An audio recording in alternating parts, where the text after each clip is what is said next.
BPF दलनि जे मोनसे अबस्था दिनैहाय सरकाराव गैया होननानै लोरबां दाजों बेखौ जोङो माने साननानै लानाया गोरोन्थि।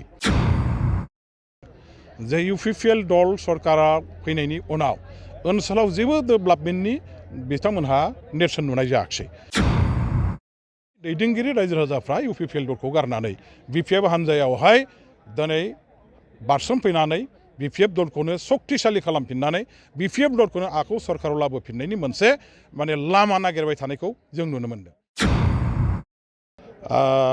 सिदा सिदि दिनै बुंनो थाङोबा बिपिएफ दलनि जे मोनसे अबस्था दलनि जे मोनसे भेटि बियो दिनैहाय सरकाराव गैया होननानै लोरबां दाजों बेखौ जोङो माने साननानै लानाया गोरोन्थि। बिपिएफ दला 15 बोसोर सरकार सालायनायनि गेजेरजों बे ओनसोलनि गोग्लैसोनाय बायहं जिहं बायग्रब जिग्रब जानानै थानाय ओनसोलखौ जेरैबायदि फारफ्रोमनिफ्राय डेभेलप खालामदों बेखौ रायजो राजाफ्रा साफ्रोमबो गावनि मेगनजों नुनो मोन्दों आरो रायजोफ्रा फोथायदों जे बिपिएफ दलनि सरकारनि दिनावनो बे जिनिसा गासैबो जादों। गतिके तुलनामूलक भाबै दिनैनि दिनाव बिपिएफ सरकाराव थानाय समावहाय जेसेबां डेभेलप मावदों रायजोफोरनि मोजां जादों सुबिदा जादों आरो दानि सरकाराव जायफोर दं बिसोरनि आमोलाव मा जादों मा जायाखै बेखौ तुलना खालामनानै नायनायनि उनाव रायजोफ्रा दिनै हताश जादों जे इउपिपिएल दल सरकारा फैनायनि उनाव ओनसोलाव जेबो डेभेलपमेन्टनि बिथांमोनहा नेरसोन नुनाय जायाखै। ओनसोलाव जेबो जौगाखांनायनि सोलाय सोल'नि महर मुस्रिखौ नुनाय जायाखै।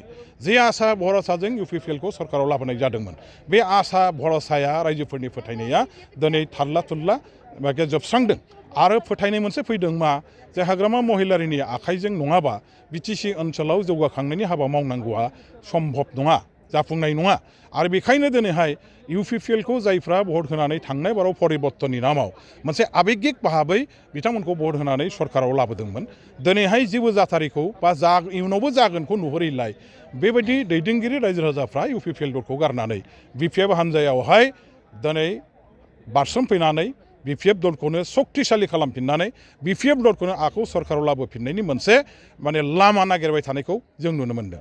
दा बेनि गेजेराव दिनै साफा सानै सोरबा नेताया जुदि बिपिएफ हानजानिफ्राय नागारनानै बबेबा सोरबा बिजेपिआव सोरबा इउपिपिएलआव थांदोंबा बेयो आसरित जानांगौ गोमोनांगौ बाथ्रा गैया। बे गणतान्त्रिक देशनि राजनैतिक बेबस्था राजनैतिक दलफ्राव बे जिनिसा जायो।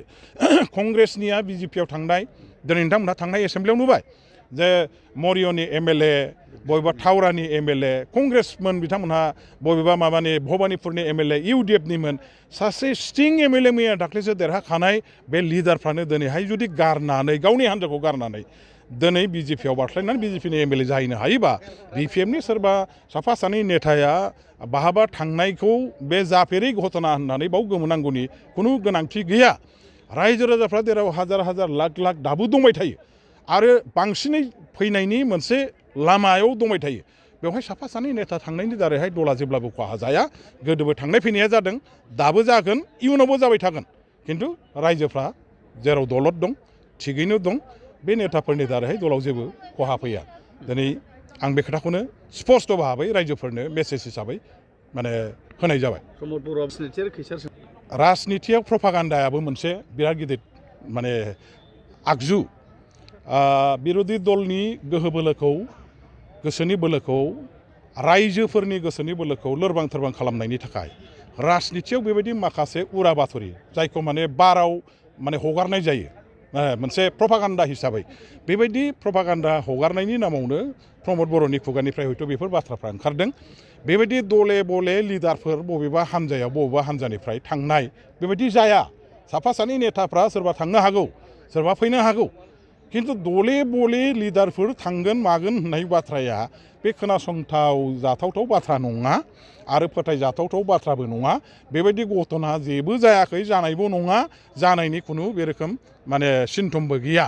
बरंस बिपिएफ दला पावाराव फैफिनगोनखौ बयबो 100% बिसास खालामनानै फोथायनायजों मोनसे गोदान गोसो बोलो आरो साहसजों खामानि मावनानै रायजोफ्रा जे समाव अल्टारनेटिभ नांगौ इउपिपिएलनि बादै माने गुबुन मोनसे हानजाखौ सरकाराव लाबोफिननांगौ अल्टारनेटिभ गभर्नमेन्ट इमिडियेट लाबोफिनाबा बिटिसिआ धंस जानोसै होननाय मोनसे रायजोफोरनि गेजेराव दोहौआ फैदों। बे समावलाय आरो सोर रायजो राजाफ्रा माने बिसास खालामगोन जे दले बले लिडारफ्रा थांगोन होननायखौ बे सम्भबानो नङा।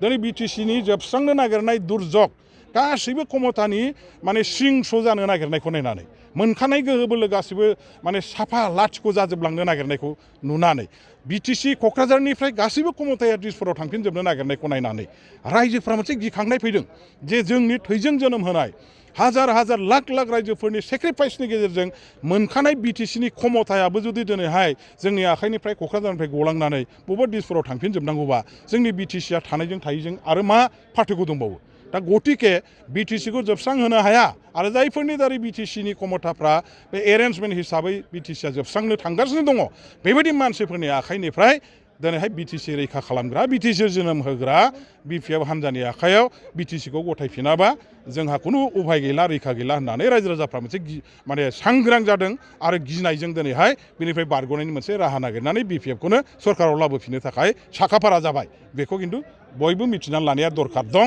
उरा बाथरिजों गोजावग्लाबायनो नाङा 2022-2023 सोलोंथाइ बोसोरनि थाखाय चिरां जिल्लानि बेंटलाव थानाय मोनसिम सिब्राय इंलिश स्कुलाव नार्सारिनिफ्राय थाखो 8 सिम फरायसाफोरनि मुं थिसननाया सोलिगासिनो।